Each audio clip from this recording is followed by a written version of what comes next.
same, but really it don't. No. It's just now it does, but it disgusts me. But everything sounds like Nickelback.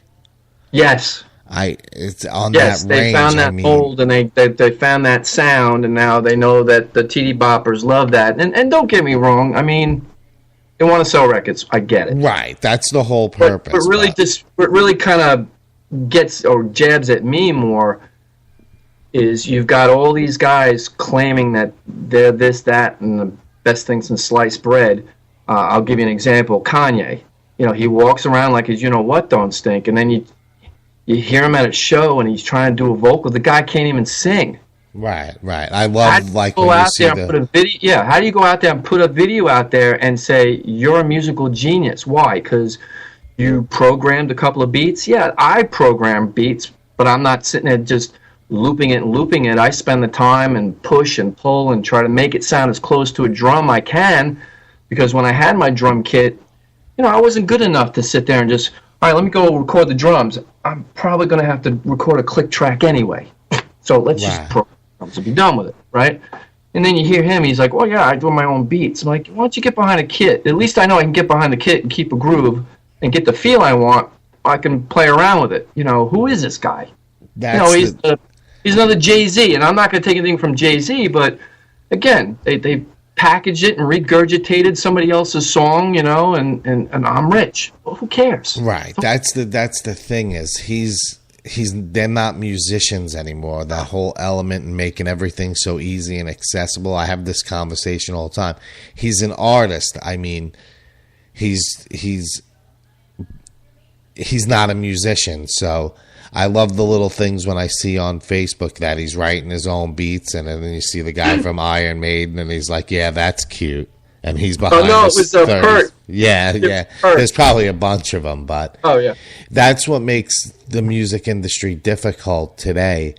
Is that stuff that it's so overflooded because it's so easy to do now. It's like anybody can just sit down, throw down a beat, and just and make something. So it's so much harder for someone coming up today to cut through all the bullshit. But if I was to say anything to these young kids, not like Gene Simmons, who like threw us all under the bus. I love what Grohl did and stood up and said, "No, we're still rocking it, bro." I say to everybody, don't get into music because you want to make $1. If it happens, it's beautiful. Fantastic. But let me tell you something. Even back in the day, 60s, 70s, 80s, it doesn't really matter what generation. It's all the same. You're a needle in a haystack. Somebody somewhere gets lucky and sees you, and then boom, something happens. Like, for example, the outfit after I did with Micah, another great story. I was, working at Stratton and got that itch again because I stepped out to do other things because I can't just do one thing. And I show up at his drummer's house. I'm like, what are you doing here? And it turns out it's Micah's brother. So I'm like, what? And so, we play the circuit. I call us the Fab Four, Claude's From Pocket. We really had a really, really tight band. And needless to say, I'm not going to say who, but, things happen. But we had I don't remember the guy's name, but he was Push Records. He handles Hall & Oates, came see us play at the Continental, which is one of my favorite places in New York, down in the Village, St. Mark's. Right.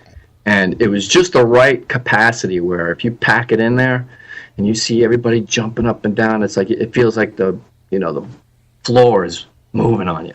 And he was like, "Oh, you guys are going to have the deal. You guys don't have to do anything because the album was already mixed and it was ready to go. It was airplay and completely different project." I went from progressive to doing something more in the, I wouldn't say punky, but it was kind of like Nirvana met Foo Fighter met Radiohead, Smashing Pumpkins, big influences, that kind of thing. It had that punk but real edge. Stone Temple, and all these bands were kind of like disbanding and not really. So it was perfect timing, and it fell apart.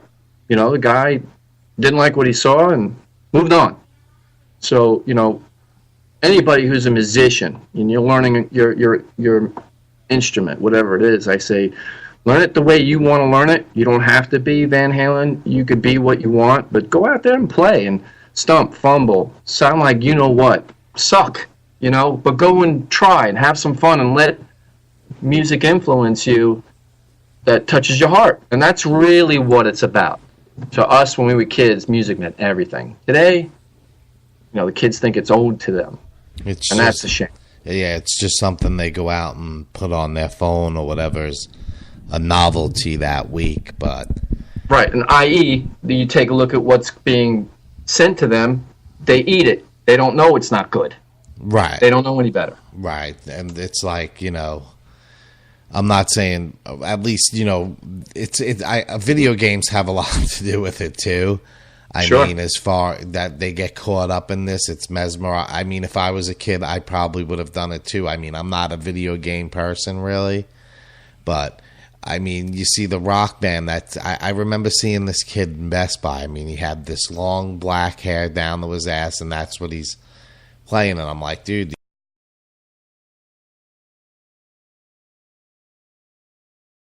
And then to him, that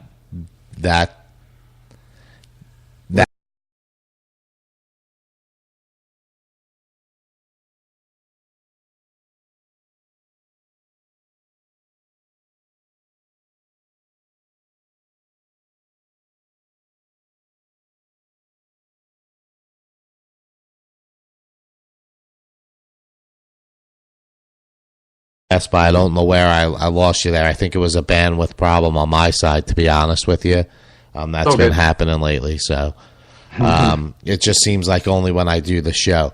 But this kid in Best Buy was playing Rock Band, and I don't know how far you got into that, but he had the whole look, and I said, do you play real guitar? And he's like, no, I don't play anything. And it's like, dude, pick up a guitar. I know. It's like, I know they don't know what they're missing. It's exposing you to bands and stuff, but you're pushing buttons, and it could. He's like, why should I do that when I can just do this? I go, I don't know what to tell you. I was just curious, but I don't know. And to go back on what we were talking about with like Kanye West and stuff that ruined the music industry to me is stuff like, I don't know. Sony basically owns everything, and I was talking about this at work. They're the ones that created all of this shit.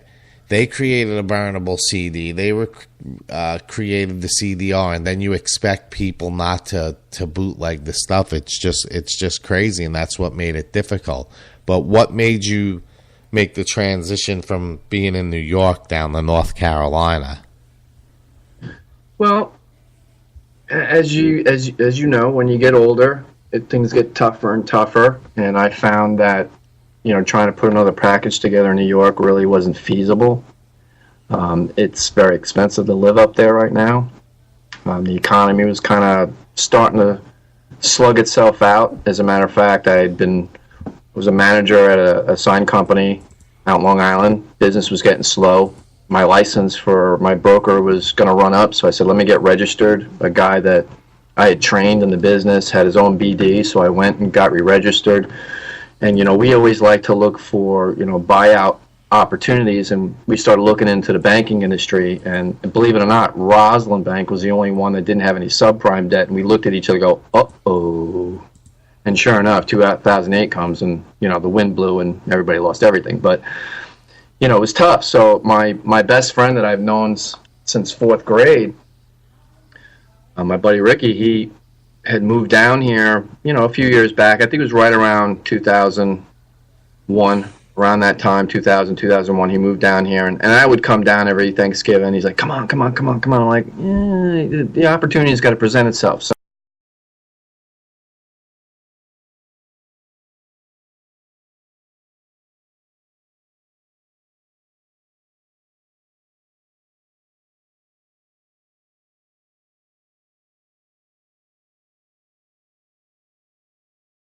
I left my family there because, they all sabotaged me, backstabbing me, so I don't want to deal with that anymore.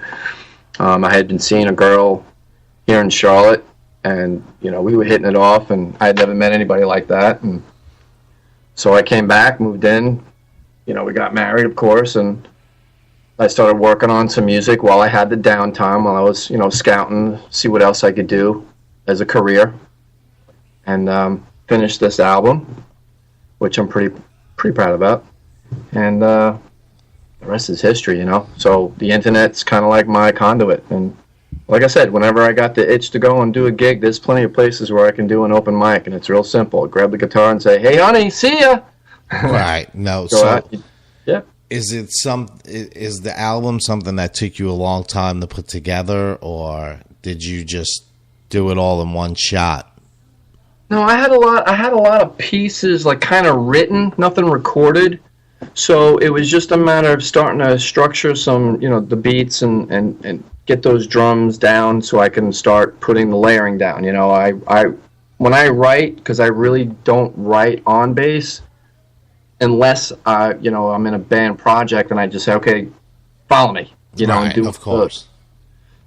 I mean, I do a little on that. Like, actually, I have a song right now that I'm working on for the follow-up. It's strictly going to start from the bass riff. But normally I'll just pick up the acoustic and, fumble around, see if I find a chord I like, and I'm like, ooh, I feel that. And then I just go with it, and then build and build and build. And then, but a lot of songs I had written already, just didn't put them together.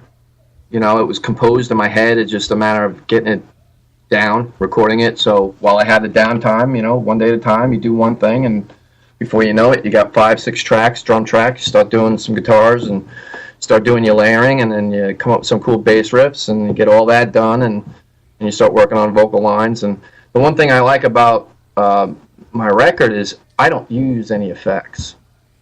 I mean, I have a little bit on the bass, of course, and a little bit on the guitar, but there's nothing on my vocals, not a stitch. It's dry. I just layer it. I got 3 main vocals, and then I'll do my harmonies, and I'll split them up and separate them, and which I love. A lot of people badmouth that Metallica album. I forgot what the name of it was. I think it's Saint Anger. Yeah. I love that album. Now, granted, I'm not too keen on what the snare sounded like, but that raw grunt, it even has a grunt, like it came out of the garage. And my music has a little bit of that, and I like that. And that was one of the things why I didn't want to sign, because they were like, yeah, we'll master it and da-da-da. I'm like, no, man, you're going to ruin it. You're going to squash it, just like everything else. I don't want that. That what you brought up there, Saint Anger, that's a perfect example of what we were talking about earlier, where a band tried to evolve and got shit for it. I mean, it's really not that bad of an album. Maybe it wasn't the best recording choices, but it wasn't bad. And then I see people saying shit about Metallica. What was that? How could people say, like, I don't know. Nothing's really bad to me. It's just your preference of what you like. It's like George Michael, good musician, good songwriter. Do I like it? It's not for me. But that's not to discredit him. You know what I'm saying? No, you'll appreciate the art, yeah. Because a lot of people, that's what they do. And people have to make decisions and have to try things. And that's what the general public of fans, I guess, doesn't really understand unless you're a musician.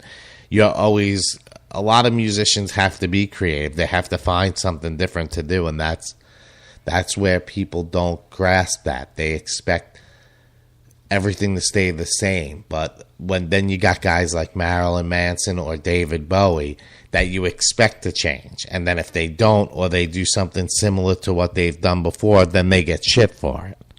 So it's kind of annoying. You're damned if you do and you're damned if you don't. So you just got to go with your gut and let the chips fall where they may. You have to be happy with your product. Right, exactly. And years ago, I changed my name legally because I lived in a house that wasn't a good house to live in, to say the least, and always looking for that father's attention. And for whatever reason, I never got it. You know what I mean? And at 18, when I just left. And I said, listen, if you're not going to pay attention to me, then I got to become myself. I can't be an image of what was the past. I got to move on. And you come up with the epiphany. You can't make them love you. And you have to make yourself happy. Nobody else is going to do that. So it's just like, Just do what you like. That's all you can do, and that's what's going to make it more real.